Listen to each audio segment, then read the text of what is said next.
अस्सलाम वालेकुम जी। मैं हूं ज़िया बलोच और आप मुझे सोशल मीडिया प्लेटफॉर्म्स पर सुन रहे हैं और देख रहे हैं।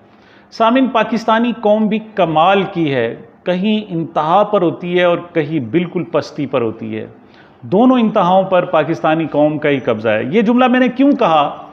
इस वजह से कहा कि अभी हम कश्ती हादसे की बात कर रहे थे, उसकी कुछ और वजूहात थी, कुछ और उनके वाक़यात थे, लेकिन अब एक और नया आबदोज़ वाक़या सामने आया है। इसकी तफ़सील मैं आज बताऊंगा और थोड़ा सा हम कंपेयर भी करेंगे कि आबदोज़ वाक़या और ये कश्ती वाक़या में आपस में क्या तवाज़ुन है और क्या कंट्रास्ट है।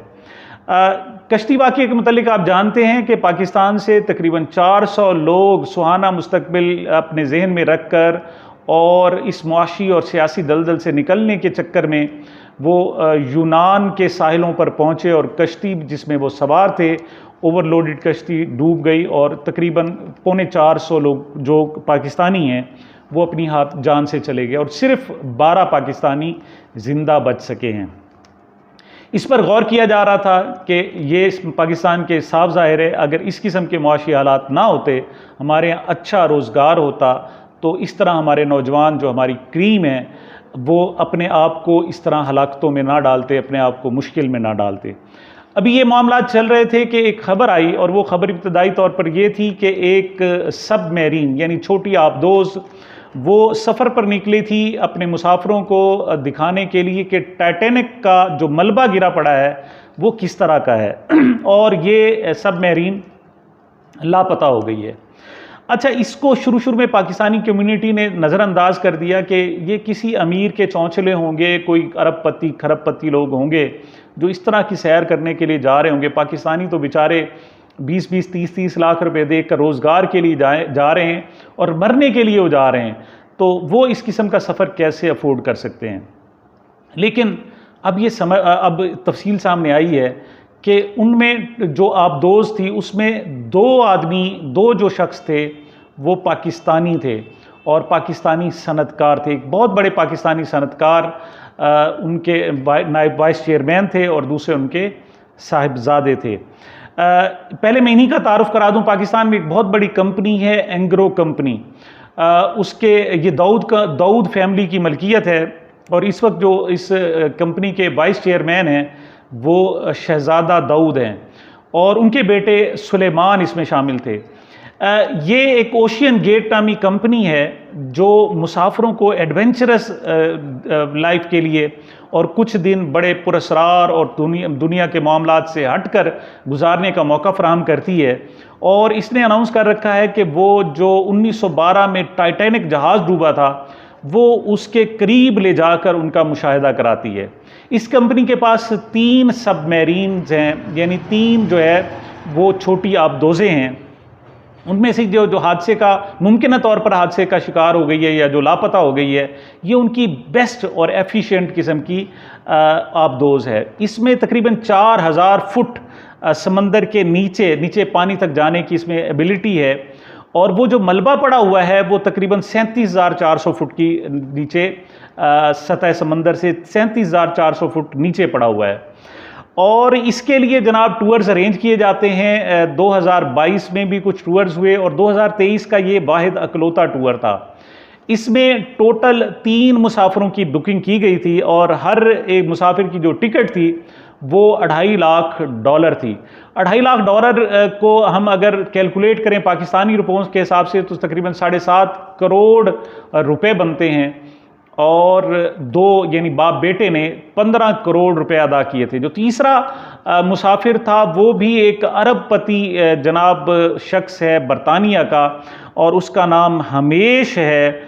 उसने जनाब ये हमेश बॉर्डिंग 58 साल उसकी उम्र है और उसने ये तीसरा वो मुसाफिर था। यानी 3 जो लोग होते हैं वो पेड होते हैं और बाकी 2 लोग अनपेड होते हैं। वो कैसे कि उनमें जो चौथा शख्स होता है वो पायलट होता है और 5वां उनका एक्सपर्ट होता है, जाकर जो सारी चीज़ों के मुतालिक बताता है। अगर 3 लोग टिकट भरकर वहाँ चले भी जाएं और चीज़ों का मुशाहिदा भी करें, लेकिन उनको उनके मुतालिक देवमालाई कहानियाँ सुनाने वाला कोई ना हो, उनके मुतालिक इंकशाफात करने वाला कोई ना हो, तो यकीनी बात है कि वो सफ़र फीका रह जाएगा। तो इनमें जनाब टोटल 5 लोग थे, 3 लोगों ने ये पे किया था और ये 2023 का ये वाहिद सफ़र था। अलबत्ता 2024 में इस कंपनी ने मज़ीद 2 टूर्स अरेंज कर रखे हैं और उसकी बुकिंग जारी है और कुछ की बुकिंग हो चुकी है। $2.5 लाख ये कम से कम लेते हैं, 2023 के रेट था, और 2024 का रेट होगा वो शायद इससे ज़्यादा होगा।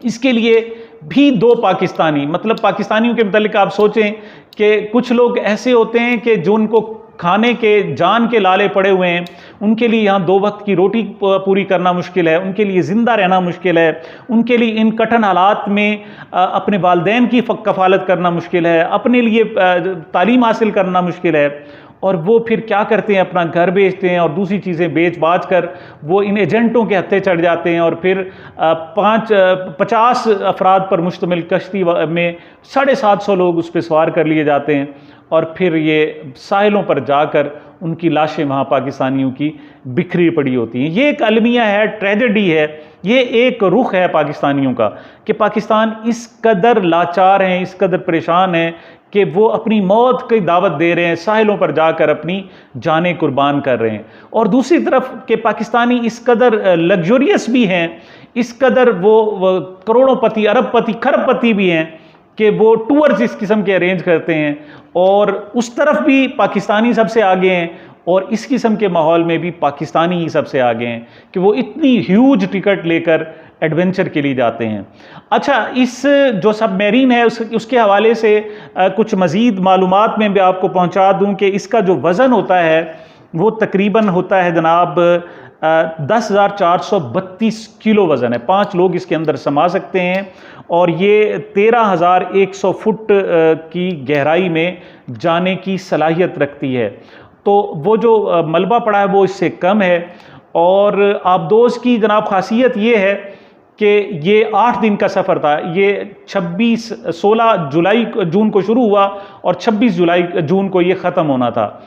ये 8 दिन का सफ़र था, लेकिन उस सबमरीन में जो रेस्क्यू के भी सावज़ारे कुछ नेगेटिव बी प्लान और सी प्लान भी मौजूद हैं, लेकिन उस आबदोज़ के अंदर जो ऑक्सीजन की सप्लाई की जनाब गुंजाइश है, वो अगर बाहर से राब्ता ख़त्म हो जाए तो वो मैक्सिमम 4 दिन के लिए यानी 96 घंटों के लिए काबिल इस्तेमाल होती है। उसके लिए ज़रूरी है कि 8 दिन अगर सफ़र करना है तो उसका बाहर से कांटेक्ट लाजमी रहे। अगर ये कांटेक्ट ख़त्म हो जाए तो उनके लिए रेस्क्यू करना मुश्किल हो जाता है।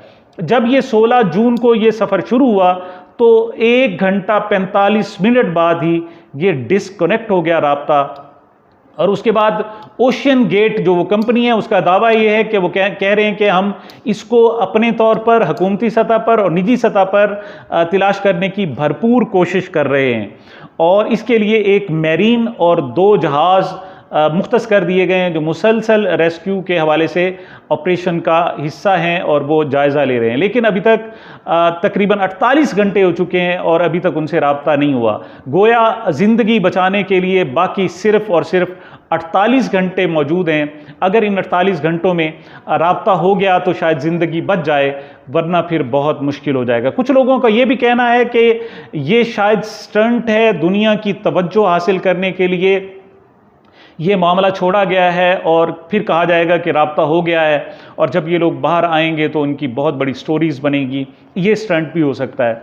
लेकिन कुछ लोगों का ये भी कहना है कि नहीं, ये वाकई हादसा भी हो सकता है और इसके मज़ीद कुछ कॉन्सिक्वेंसेस भी हो सकते हैं। अब ये गए किस लिए थे जी? टाइटैनिक के मलबा देखने के लिए। टाइटैनिक के मुतालिक आप जानते हैं कि ये दुनिया का सबसे बड़ा जहाज़ था। 19वीं सदी के आगाज़ में इसको शुरू किया गया। 1912 में ये सफ़र पर रवाना हुआ और उस वक्त भी पूरी दुनिया में इसकी तशहीर की गई।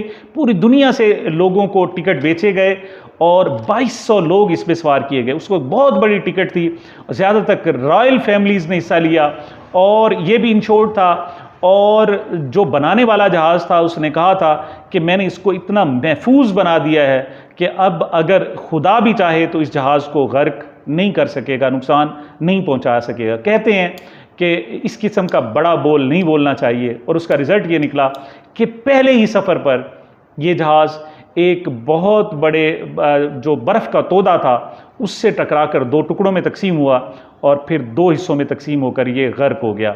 इस पर मशहूर ज़माना टाइटैनिक फ़िल्म बनाई गई और माहिरीन का कहना है कि तकरीबन 80% जो फ़िल्म है वो हक़ाइक़ के करीब तर है और 20% उसमें ड्रामेटाइजेशन है। तो बहरहाल वो मलबा इस वक्त वो सतह समंदर के बिल्कुल बीचों बीच गहराई में पड़ा है और लोग सिर्फ एडवेंचर के लिए जाते हैं। ये जो टूर था ये कोई तालीमी टूर नहीं था, ये कोई डिस्कवरी के लिए नहीं था, कोई बड़ी इजादात के लिए नहीं था, वो कोई इंसानियत की बका के लिए नहीं था या कुछ और मकासद के लिए नहीं था, बल्कि महज तफरीह टूर था।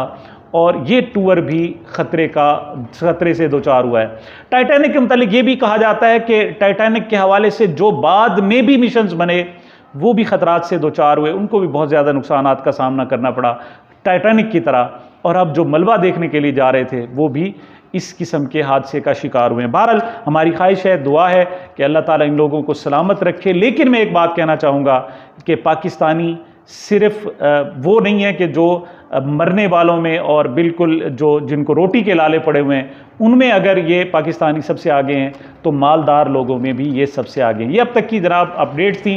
ताज़ा तरीन सूरत हाल के साथ आपके साथ दोबारा मिलेंगे। मुझे मेरे इस चैनल को अपनी मोहब्बतों और दुआओं में याद रखिएगा। मिलते हैं छोटे से वक्फे के बाद।